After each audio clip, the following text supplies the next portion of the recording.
Yesterday, I had the pleasure of talking with Joe Brown from Heresy Financial at an interview that was put together by Eric from Sage News Live. This is part two of that interview. I've got a link down in the description to part one, and I've also got links down there to Eric's channel, Sage News Live, and Joe's channel, Heresy Financial. Those are both excellent channels, and I highly recommend you check out both of those. Without any further ado, here's Joe Brown. I can't let Yellen off the hook that easy. Can you bring that quote from Yellen back up? Because that really grinds my gears.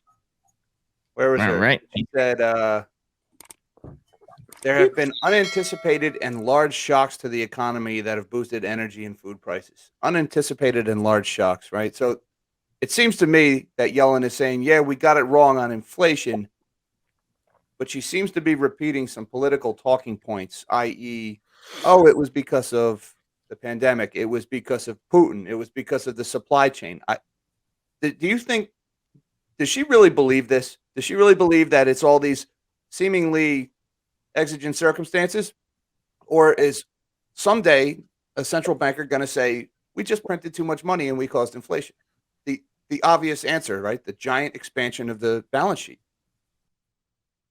Yeah, it depends. So you can take a look at this one of two ways. It's either incompetence or it's malevolence. Because if they didn't know what the results of their actions would be, then that's incompetence because they should have known. If they did know and they did it anyway, then that's malevolence because they caused a lot of pain and suffering and hurt. Either way, the results happened. They did it. And so many times incompetence and malevolence look the same in terms of their results. So personally, I don't tend to get caught up in trying to figure out one or the other because really all that matters to me is the result. And so I'm going to navigate the result. I'm not going to navigate the intent. That doesn't change things for me. The second thing about it is that when you get to the top of a complex system, you are very removed from the outputs. And so why I call them ivory tower elites all the time, because they really are isolated from everything like the business cycle. So there's this great book by Danielle DiMartino Booth called Fed Up. She's a former Federal Reserve employee. She worked at the Fed. She was an insider there, and she describes many things that happened. And like number one, during the financial crisis, there was no change inside. It was still the free lunches. It was still all the day-to-day. You clock in and clock out at your exact times. There's no hustle. It's like, it's a government job. It's great benefits, great pay, completely isolated from the ups and downs, the booms and busts of the business world. When Wall Street was scrambling, people were getting laid off and fired. None of that is happening behind the doors at the Federal Reserve. They hire pure academics who the only thing that they're concerned about is, their own research and looking at all of the data that they can find and trying to compile it. And so number one, as people, they're very removed from society. They have absolutely no idea what it's like to live as a normal American. They've never had any real jobs. They've never created any real value for society. They've never gone out there and had to hustle. They've never gone out there and had to build a business. They've never been a contributor in terms of even the taxes that they pay out of their salaries. Their salaries are basically paid by the printing of money or by, taxes, whichever way you want to look at it. So these are 100% economic leeches on society that do not provide any value to society whatsoever. So that's their life is removed. And everything they look at is also removed. All of this data, massive amount of data that's distilled and compiled and looked at in terms of trying to put this data, find small correlations with this data set and this data set and this data set. And it's very backward looking because in order for you to be able to compile all that data, a lot of time has to go by. And you have to rely on a lot of things being correct, which many times there are huge margins of errors in these data sets. And so all they're doing is taking all this old, stale, removed, compiled and distilled data, putting it together and trying to come up with these forecasts that are based on flawed economic models. And now you can see how it's like they had no idea that expanding the monetary supply by 25% in 1 year would result in the largest inflation we've had in 40 years. And so I think there's a very good case to say, yeah, they didn't know what the consequences of their actions would be. But even if they did, and even if they were saying, hey, yes, this is going to cause prices to rise, but we need to bail out the banks, we need to bail out the corporations, we need to bail out the government, whatever it is, it doesn't matter. The results are the same. It's almost a Marie Antoinette, let him eat cake kind of scenario. Sounded like a reasonable thing to say to her, I'm sure. But when you spend that much time removed from society, you lose Hmm. touch with reality. Yeah. Now, I hear Powell talk a lot about that he has confidence he can engineer a soft landing, right? That's one of his talking points that you hear over and over again during his speeches. And I'm assuming by a soft landing, Powell is talking about being able to fight inflation without just blowing out the economy and causing a recession or even a depression. Can you imagine any possible scenario? Does that needle even exist that he could thread that perfectly that we pull this off? No, zero chance. And so here's why. Like you look at the response that caused the overcorrection to for the boom. Um, they all of their data is very old and stale and backwards looking, number one, and again it's far removed. And so what we saw back then was, hey, they were scared things were gonna crash too much. They were scared of a deflationary death spiral. They were scared of debt defaults rolling across the economy, and so they did what they thought was necessary, but they way overshot. And so now what we're seeing is the exact same thing in the other direction. Now you might look at the quantitative tightening that's starting this month in June, letting the balance sheet run off at $90 billion a month. You might look at the interest rate hikes of 0.5% at a time, and you might say that will not have any meaningful impact on inflation. And you might be right, but it's not just one or the other. So we have to take everything into account. Number one, the money supply stopped expanding about 6 months to a year ago. The money supply was growing at a massively fast rate historically, fastest that we've ever had. That fell off of a cliff the moment Biden got in office. All spending ground to a halt. They couldn't pass any of the spending they wanted to. So Biden was just out there a couple of days ago bragging about the sharpest decline in the federal deficit in history. I think $1.7 trillion reduction in the deficit. That was not on purpose. They've been trying to spend a ton of money and they haven't been able to. Also, you have an inflation causing prices to go up, and that caused a bunch of new income revenue for the government. And so the deficit shrinking. The government's not spending money, and they're sucking a lot of money out of the economy from their borrowing and their taxes. So the federal government is engaging in a deflationary force on our economy right now, sucking money out of the system. The Federal Reserve is raising interest rates. That causes debt to get paid off. That causes the chance for debt defaults. That causes debt to get sold. That causes asset prices to go down. That is a deflationary force. They are also selling assets. That pushes the price of assets down. That pushes, again, interest rates up, and it sucks cash out of the system as they sell assets and take cash in return. That is a deflationary force. They are also keeping the reverse repo rate above the federal funds rate. That's still sucking cash into the reverse repo facility. That's sucking cash out of the system.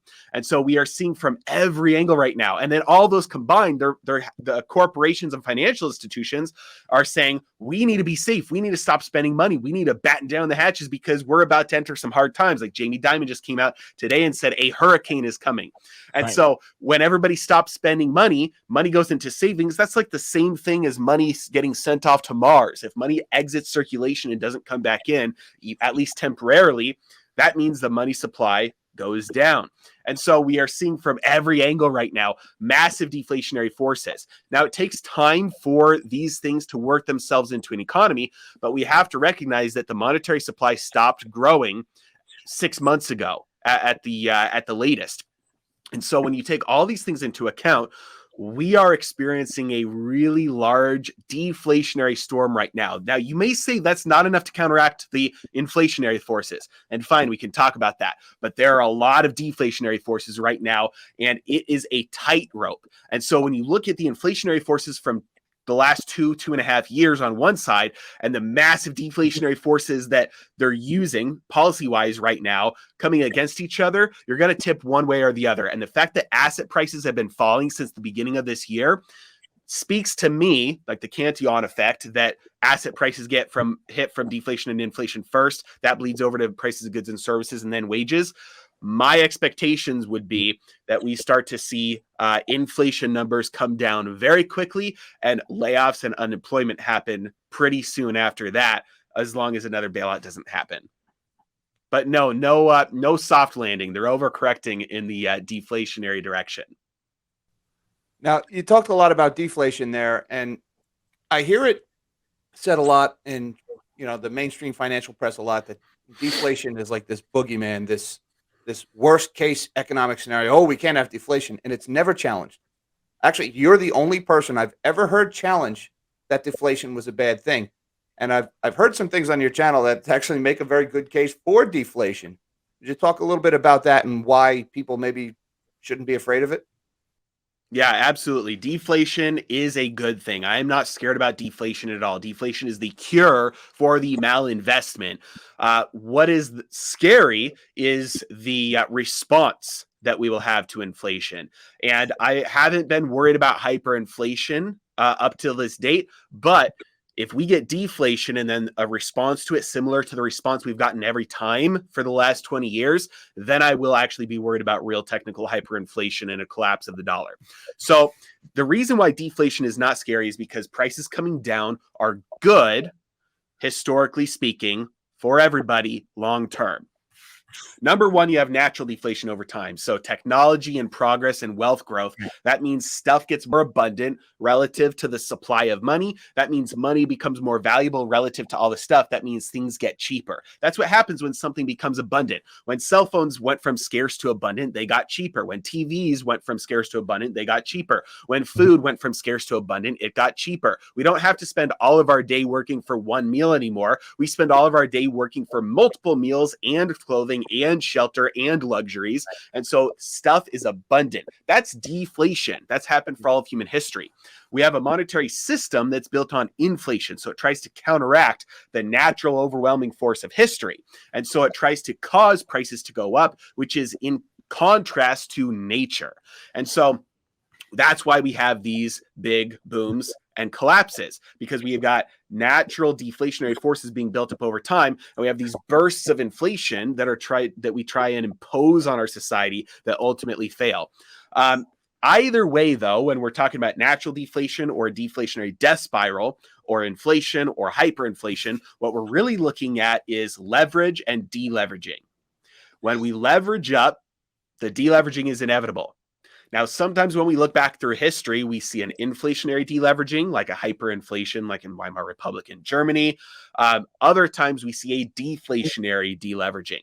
But what's really going on at the core is that the entire economy overextended itself, spent more than it should have and more than it had. And there was a reduction in the amount of real resources and real capital that was available to everybody. Now, it doesn't matter whether your measuring stick during that time is shrinking or expanding. The measuring stick really doesn't change reality.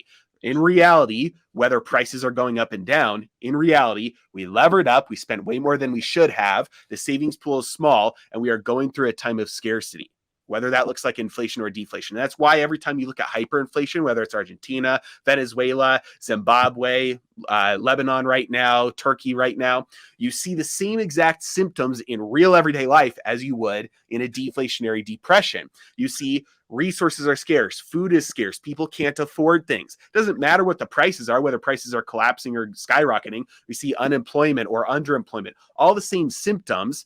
The only thing that's different is people look at prices going up or prices going down, but the real life symptoms are the same. So if you had to, I know we're running short on time here. If you had to place a bet, right? You have $1 and you can wager it one way or another. Deflationary death spiral or the money printers come back on and hyperinflation. What do you think is the more likely scenario? That's a heck of a bet. I ain't gonna lie. Only buck. Yeah. Only buck. You better hope it's deflation. You only got $1 left. Right. Yeah, exactly. If you have $1 left, you hope it's deflation. If you are poor, if you are middle class, if you are not the top 1%, you hope we get deflation because prices of everything come down. You have cash. You get to buy cheap houses. You get to buy cheap stocks. You get wealthier in the long run. And the people who are over leveraged, overspent, didn't save, overextend themselves, took too many risks, they go bust, they go bankrupt, and all the assets get transferred to the more conservative and the safer and the more responsible people in society. And then we rebuild from a better foundation. I don't think that's what's going to happen, though. If I had to make a bet, we are going to get a I'm actually I'm putting together a video on this right now that'll come out, I think, next week. But I'm expecting that the Federal Reserve will try, in conjunction with the Treasury, will try and thread the needle in a way where we do not get a rolling spiral of defaults and a deflationary death spiral, while at the same time, the average American experiences a lot of pain similar to a deep recession or a depression. So here's how that would look. Right now, if we continue on the current course, everything collapses. Bankruptcies, defaults, mass unemployment, everything just collapses. Assets, go to, close to zero, everything. In that scenario, the federal government defaults on its debt. In that scenario, the entire global financial system completely implodes. I don't think they're going to let that happen. But they also are looking at very recent history from the last 2 years, and they don't want to cause hyperinflation. They don't want to risk prices skyrocketing, inflation hitting 10, 15, 20, 50%. And so what I think they're going to do here is the first thing that they're going to do is start expanding their balance sheet again. They'll continue to raise rates. They will start expanding their balance sheet. Say it again. How high you think? Just an estimate. I think they're going to continue to go along with inflation. And so if the inflation numbers stay where they've been, they'll continue to hike rates by a half a percent every time. Okay.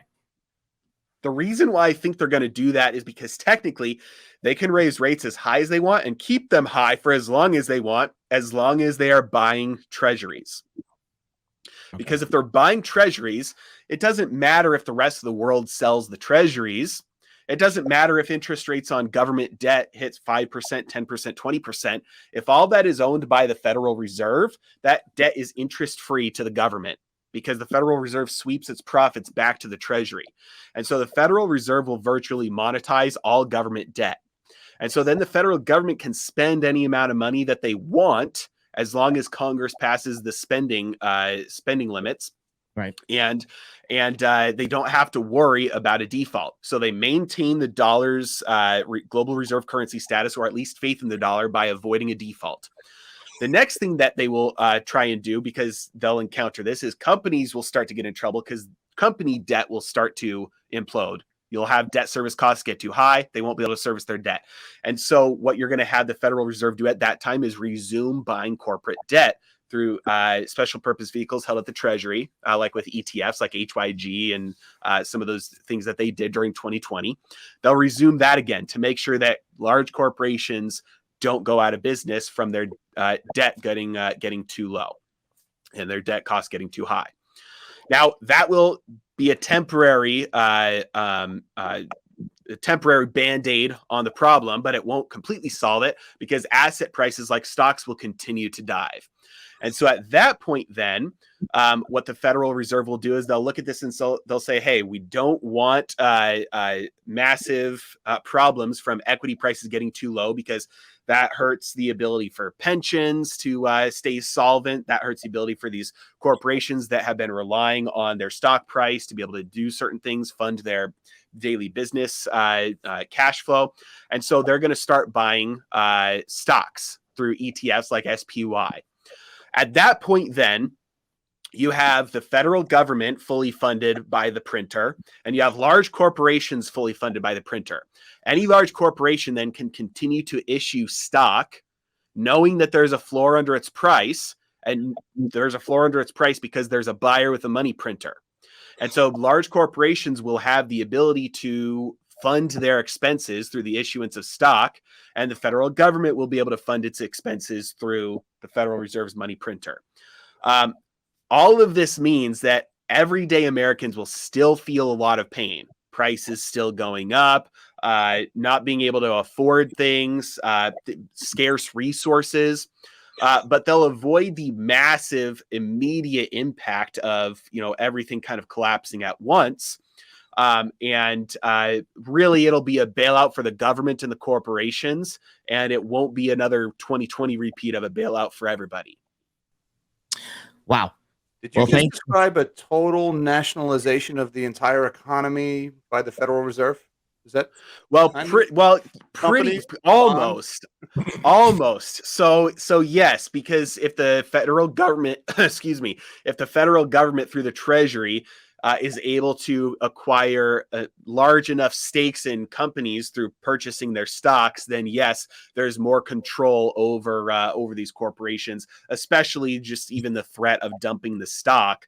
And so yes, 100%, there is an element of nationalization of economies and industries through this process. And typically, when we look back through history, you tend to see stuff like this. Maybe the steps are a little bit different. Maybe the mechanisms are a little bit different, but you tend to see central banks and central governments coordinate together really tightly. Monetary policy, fiscal policy merge, basically. And you also see a nationalization of industries that are in trouble that the government says we need to take it over so we can make sure it doesn't collapse and people still get whatever they need. And so you tend to see this happen many times throughout history. That's the way I think it could unfold, very likely here. And that's where I hear the word stockholder rather than stakeholder rather than stockholder come in, and that's a part of something else we can't mention because I'll get flagged. Sure. That definitely sounds well. Thank you for ruining the rest of my night. So no, besides that, I know your time was short here, and I do want to thank you came on, and I've learned a lot. So if you guys want to get your last words in, we'll pretty much end this one here. I just want to say real quick, Joe, thank you for coming on. I still watch every video you put out. I learn something every time, so keep up the awesome work. Thank you. Thank you. Yeah. I really appreciate it. Absolutely. Hashtag, do you want to run the Fed? Hashtag Joe Brown runs the Fed. Put you in charge instead, because that might work out. If you put me in charge, I'll have that job for exactly 1 day because the first thing I'll do is shut it down. So I'd rather end the Fed than lead the Fed. All right. On that note, we're going to end this one here. Thanks everybody for stopping in and checking us out. As always, stay safe. Sage out. Folks, I just want to remind you that this is just part 2 of that interview. I've also got a link down in the description below to part 1 over at Sage News Live, and you'll also find links down there to Eric's channel and Joe's channel, Heresy Financial. Those are fantastic channels. I highly recommend you check them out. And until next time, live small and dream big.